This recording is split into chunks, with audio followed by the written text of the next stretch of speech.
Good afternoon. Today we are so blessed and privileged to be speaking to Sue Williamson. Many of you might recognize that name as the author of the book Resistance Art, from which you have obviously learned some of your resistance artists. But today Sue Williamson is going to be discussing an artwork with us that actually fits into the section art produced after 1994. So it's going to be covering issues such as South African identity post-1994, also new media, and issues of the past being confronted by the present. Good afternoon, Sue.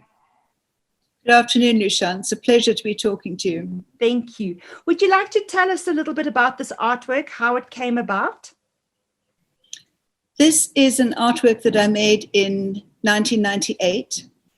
And this was 1 or 2 years after the Truth and Reconciliation Commission. And I expect the students will know that the Truth and Reconciliation Commission was set up by the new government after the first democratic elections. And the idea behind it was that everybody who had suffered violence under apartheid would be able to come in front of the commission and tell their stories, and also confront the people who are responsible for a death, for a violent act, for a disappearance. And in this way, receive some kind of closure and some kind of healing.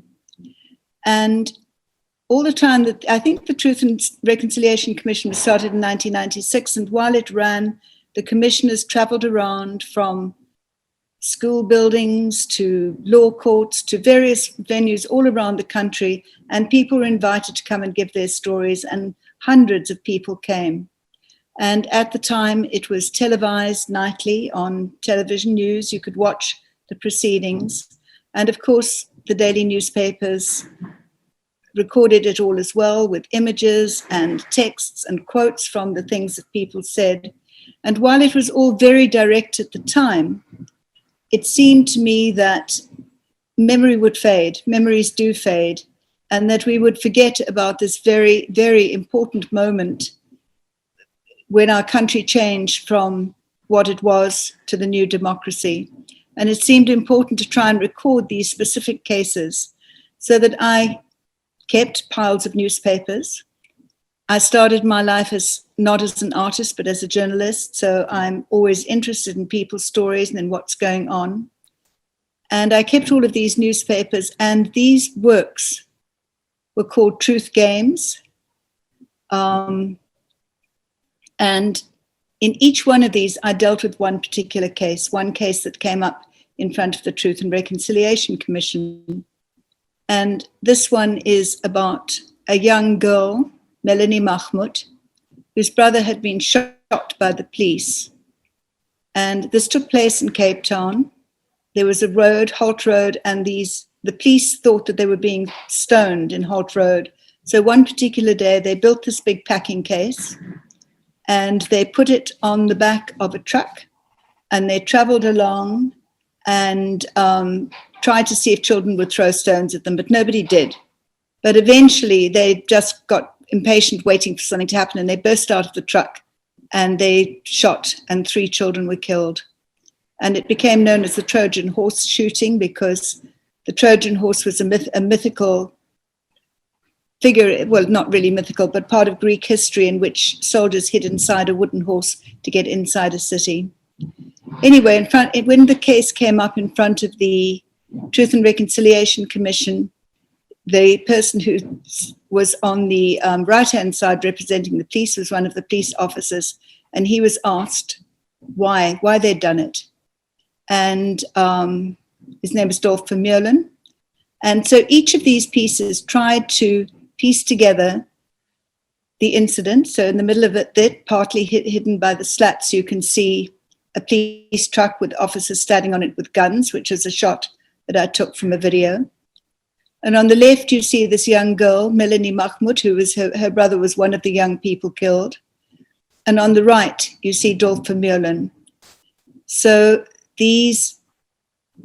I'm trying to piece together for future generations something of that story.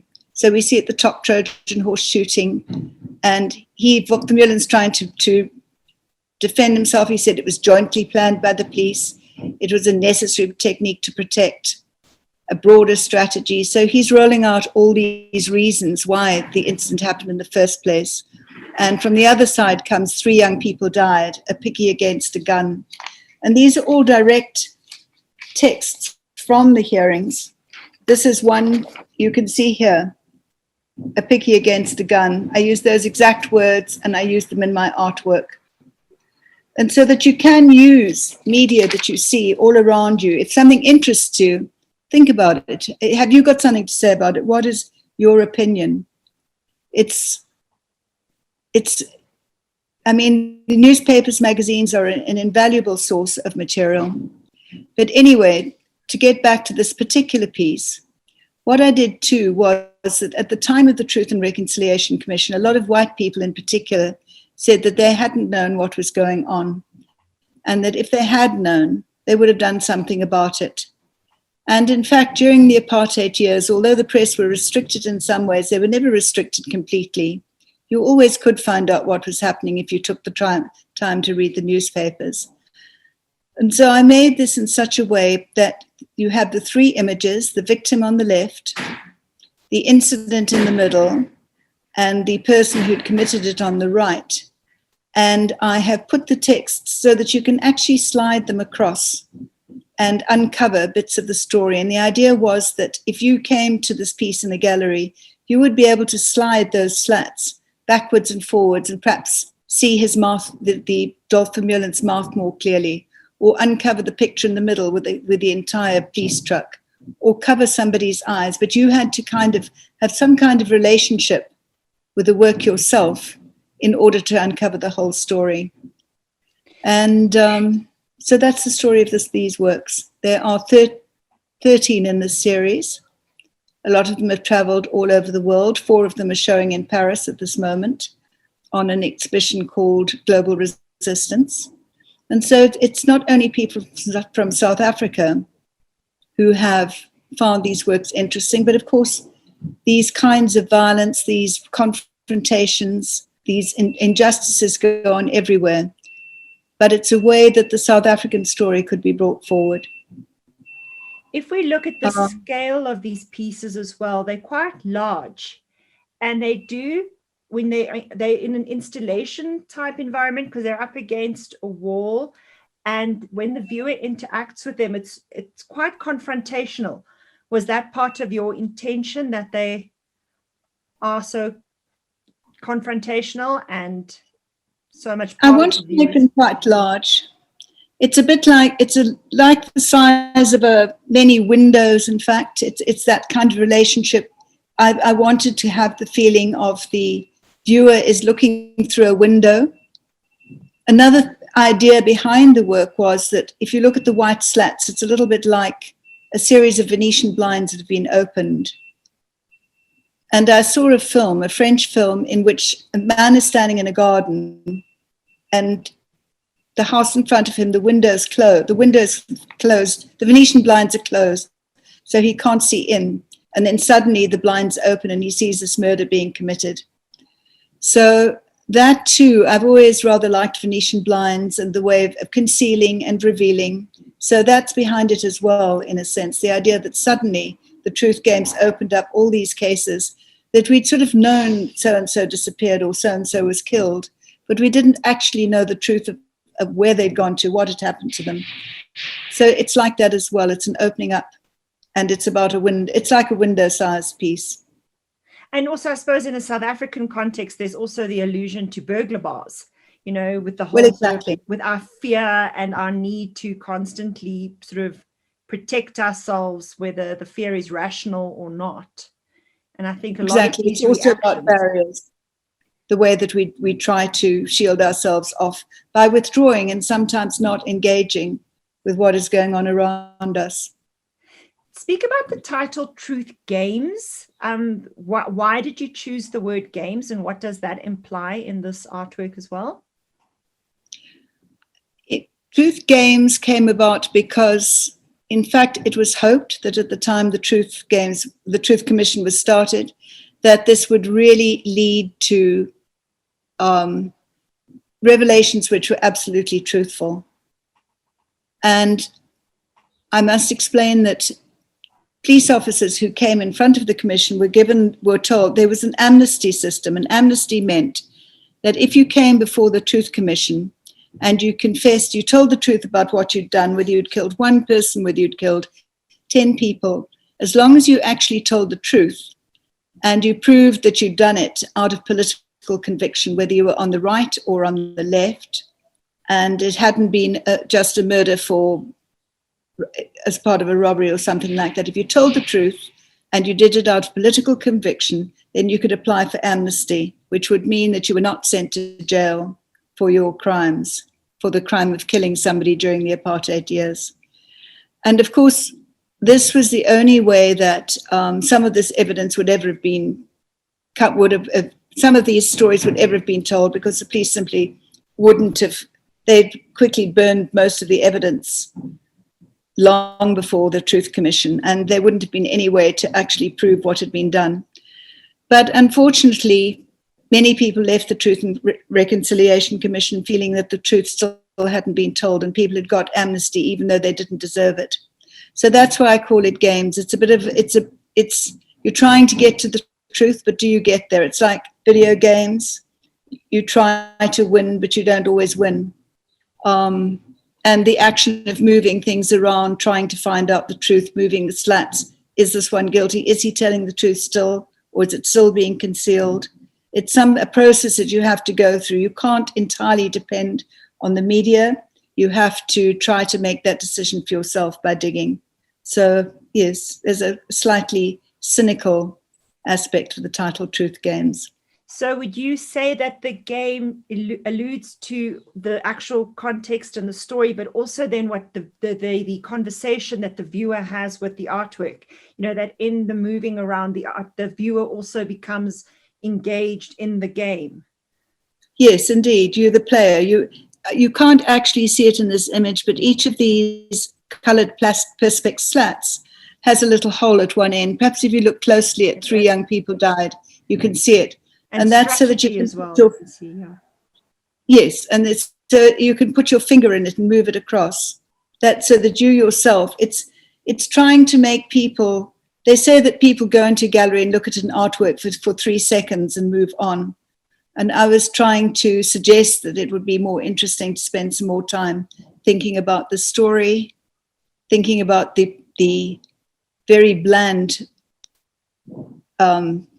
defense that the police is bringing up, jointly planned by the police, a necessary technique, a broader strategy, all these kinds of things that sound as if they've been brought forward by the Public Relations Department, and the very real pain of 3 young people died and against a gun. 2 very different kinds of languages that you can think about. Would you think, just looking at the choice of media again as well, you worked with non-traditional media, and in fact, most of your art that you create, you go outside of the boundaries of the traditional painting and, sort of printmaking also. How do you feel that using these different forms of media enhance meaning in the artwork? Well, I wouldn't have been able to do this in a painting. I wouldn't have been able to move images around like that. I suppose I could have painted, then it would have just been stuck. So the extra dimensionality gives you a chance for it to be this game in which you move things around. But I think that as young people, particularly today, you can use anything. All kinds of materials. If you look at what the young people are using in galleries. And I really would encourage everybody, all of you students, to go out at least once a month and try and go into at least one commercial gallery and see what people are doing, especially the younger artists. It's really interesting, and people are using old mattresses, bits of iron, all sorts of things. You don't need to just stick to, today art can be anything, and it's a great freedom. It's not always easy, but you're not stuck. You don't have to stick to the traditional methods. One of the most challenging aspects of being a South African artist is we live in a culture that is incredibly diverse, And we have such a new history. Our culture and our cultural identity is still very much in the process of being formed. And one of the things that we need to look at as artists is, do we find it necessary to create art that is immediately identifiable as South African? So for instance, if you look at traditional art or indigenous art from other countries, there's certain stylistic elements that identify them with that particular culture. But like I say, with South Africa being so multifaceted and diverse, it's not as easy to find a sort of a signifier within the art that says, this is South African. A lot of South Africans then will use subject matter or context. How do you find you define your art as South African, or do you think maybe that's not important? Maybe you want to see yourself and your art as being globally more relevant and therefore more accessible?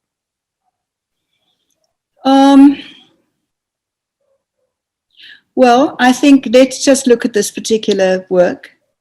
If I told you that this had happened in Rio de Janeiro, would you have believed me?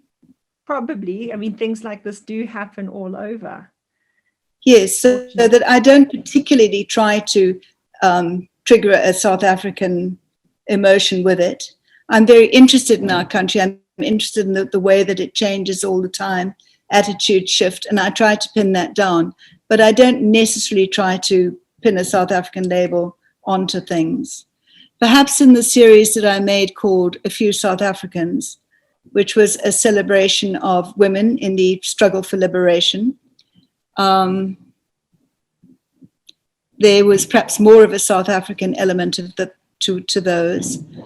And it was quite a particular struggle, but nonetheless, there are women all over the world who are fighting against authority and trying to bring justice on all kinds of levels. So that although I think we have things to share as South Africans, I don't think they're necessarily exclusive only to us. And where do you... I'm sorry. And these works have been just shown all over the place. They've been shown in the States, in Brussels recently, now in Paris. They're going to be shown in London next month. So that people don't just, I think people see them in a broader sense as well as struggles of democratic young people against authority. Which is, I mean, going back through art history, it's a struggle that seems to be raising its head all the time. I mean, something like this now with the Black Lives Matter issues in the United States, it's still very, very relevant now. We've covered the particular issues brought up that, the children would have to deal with in a question and answer sort of set up in an exam or a test. Is there anything else that you'd like to add to this? I think maybe let's look at your those, going back to those headlines from the newspaper. By using those headlines specifically and not just putting in your own words, are you kind of bringing in a sort of a game with the game name, the question of the authenticity and the validity of information, especially nowadays with people questioning things with fake news and truth? Is that also part of your agenda, to ask people to question truth? Well, of course, since I did this work, this is 1998. I mean, social media has become infinitely more powerful, as we've seen in the recent American elections, when people believed the most extraordinary things were happening. I'm sure you all probably saw what went on. So the truth has become much more fragile now than it was when I actually made this work. I mean, truth as perceived through the media. So that, sorry, Luciane, I've kind of forgotten I've lost my place. And just say, you originally used these headlines straight from the newspaper to add authenticity to the message. Yes. But now there's that question of, is that authenticity still as valid? And so that idea of the game, is it the same now as what it was then? So Yes, all right. Well, I mean, of course, if newspapers have always been slightly biased in one way or the other, but I think the game has become much more difficult now because really there's been such a division in the press between one side and the other side. So the game has become more difficult to play. I didn't add my own voice to these. I wanted to use only the voices that you get in the press, and I used many different newspapers. It wasn't just one side or the other, to try to get to this difficulty of trying to arrive at the truth.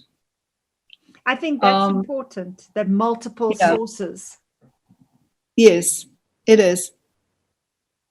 Did you show the multiple sources with the different colors? Because some of the headlines are in red and some are green. Is that a visual representation of different sides of the story? It's different sides of the story, but there are different sources within that different side. So in this case, the green ones were the side of the Mahmoud family, and the red ones were the side of the police.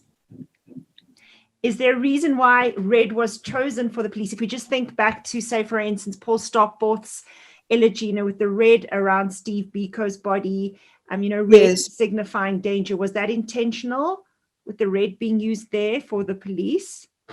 I suppose there's a slight subconscious there, conscious use of color there, in that the young girl, Melanie Mahmoud, is presented in this rather somber, dark green with a lot of black in it, whereas he looks kind of purpley faced, as if he's almost blushing, I suppose, embarrassed. And so that, I just used the colors to go with those particular images. Okay. But it wasn't all that conscious. I think, I was trying to, I would say seriousness against embarrassment and shame in this also, one. It's something that comes up with a lot of art, and I've been discussing that with all the artists we've been talking to, is this sort of post analysis of an artwork where we as viewers can sometimes see things in artworks that weren't necessarily intentional from the point of view of the artist. So in this case, like you say, you were trying to marry a tonal effect that came across from the reproduction of the images. So for instance, the image of the policeman had this red tone, and so you were linking the printed image to that red tone, and the printed image of the young girl had the green tone, and yet there are these symbolic weights attached to those colors. And also if you think about like color blindness, with the red green color blind test, so there is some depths that could be plumbed that aren't necessarily related to this artwork. And I think this is why it's so important for learners and for art people who are interested in art to engage to an extent with the artist, to find out what is intended from the artist and what am I reading over and above that.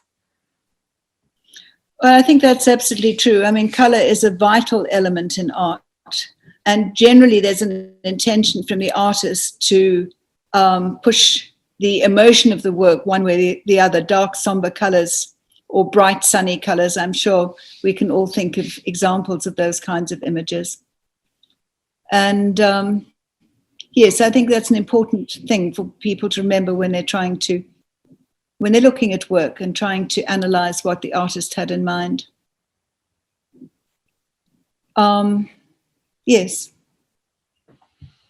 Well, thank you very much. I know even from you think you know a work because you've engaged with it so many times. And even now I'm looking at it far more powerfully and deeply as a result of this conversation. And I'm just hoping, and I'm pretty sure that many of the children and teachers who engage with this will have the same experience. I thank you very much. In future, hopefully we'll be able to have a few more conversations, some of your newer work, some of your different works. That would be really lovely. But thank you so much for your time now and for your investment into this project. Thank you, Lushan. And from my side, I haven't really thought before about the way that the actual meaning of truth games has shifted in the way that the media itself has shifted in the last, however long it is, 20 years since I made these works. So that's an interesting thing for me to think about. It shows you how art grows. Yes. And I mean, I do have a website. If you look for it online, it's sue-williamson.com. And some of the other works are on that as well. And they're there. Okay. But thank you all. And I wish you all the best. Thank you. Thank you so much.